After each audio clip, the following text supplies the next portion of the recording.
নমস্কার বন্ধুরা, কেমন আছেন সবাই? আমার আরও একটি ছোট্ট ভিডিওতে আপনাদের স্বাগত। তো প্রথমে থাম্বনেল দেখে তো বোঝাই গেল, তো আমি নিয়ে চলে এসেছি সুজির রসগোল্লা কি করে বানাবো। তা আমি একটা ফ্রাই প্যান নিয়ে নিলাম, তাতে 1 চামচ মতন ঘি দিয়ে দিলাম। ঘিটা দিয়ে আমি বেশ কিছুটা সুজি দিয়ে দিলাম, কিন্তু আমি খুব অল্প পরিমাণেই দিয়েছি, তার কারণ আমি এটা প্রথমবার বানাচ্ছি, তাই ভালো হবে কি মন্দ হবে সেটা আমার জানা ছিল না। এর জন্য আমি অল্প পরিমাণে সুজি দিয়েছি। আর এখানে আমি 500-র একটু বেশি দুধ, যেটাকে আমি জাল দিয়ে ভালো করে মেরে আগেই রেখেছিলাম। তা সুজিটা আমি ফ্রাই প্যানে দেওয়ার পরে বেশ কিছুক্ষণ নেড়ে নিয়েছি স্টিম কমিয়ে, তার কারণ আমি বেশি নাড়লে এটা পুড়ে যেত, এর জন্য অল্প করে নেড়ে নিয়েছি। তারপরে আমি দুধটা ঢেলে দিয়ে এটাকে ভালো করে আঠা আঠা করে নামিয়ে নিয়েছি, কিন্তু খুব শক্ত করে না, একটু নরম রেখেছি, কারণ এটাকে আমার ঠান্ডা করে আবার ভালো করে এটাকে সানার জন্য। তো এবারে এখানে আমি একটা ছোট গামলা বসিয়ে দিয়েছি, যেখানে আমি মিনিমাম ওই 700 এরকম মাপের একটু জল দিয়েছি, 1 লিটারের একটু কম। 3টে মতন এলাচ থেতো করে দিয়েছি, আর ছোট বাটির 2.5 বাটি মতন আমি চিনি দিয়েছি। চিনিটা আরও একটু লাগতো, কিন্তু আমি এখানে একটু খেজুর গুড়ের ব্যবহার করেছি। আর এই খেজুর গুড়টা তো সেই বাবার বাড়ির থেকে নিয়ে আসা, কারণ রামপুরহাটে এত ভালো খেজুর গুড় কিন্তু পাওয়া যায় না।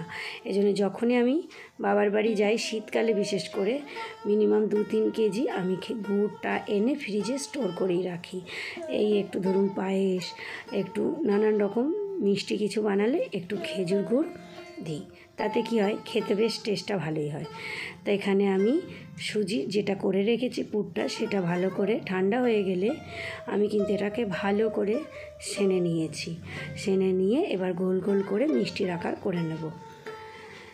যেহেতু আমি প্রথমবার করছি, ওর জন্যে আমার একটু হলেও ভুল হচ্ছে, তার কারণ সুজিটা আরও একটু নরম থাকতে নামাতে হতো, দিয়ে এটাকে ভালো করে ঠান্ডা করে সানতে হতো। যেহেতু একটু টাইট টাইট হয়ে গেছে, এর জন্য খুব ভালো গোল গোল হচ্ছিল না।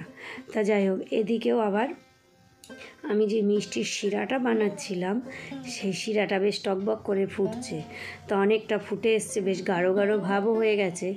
এদিকে আমি আর একটা ফ্রাই প্যানে, যেটাতে আমি সুজিটা করেছিলাম, সেটাকেই ভালো করে ধুয়ে নিয়ে বসিয়ে দিলাম বেশ কিছুটা সাদা তেল দিয়ে।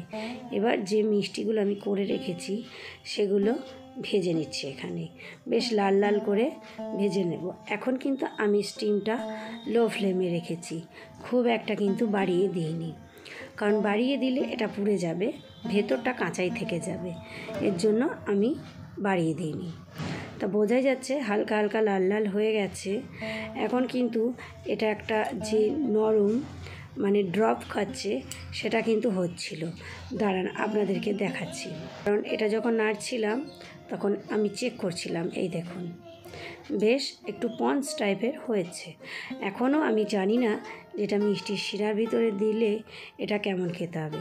তো এখানে আমি মিষ্টির শিরাটা বন্ধ করে দিয়েছি, খুব একটা ঠান্ডা হয়নি, আমি কিন্তু গরম শিরাতেই দিয়ে দিয়েছি। তা আপনারা কিন্তু এই ভুলটা একদম করবেন না, যদি এইভাবে করতে চান মিষ্টি, আর করে দেখবেন দারুণ লাগে খেতে। আমি করে দেখেছি এবং ভালো লাগে, প্রথমবারই আমি করেছি, তো নেক্সট টাইম আবার আমি করব।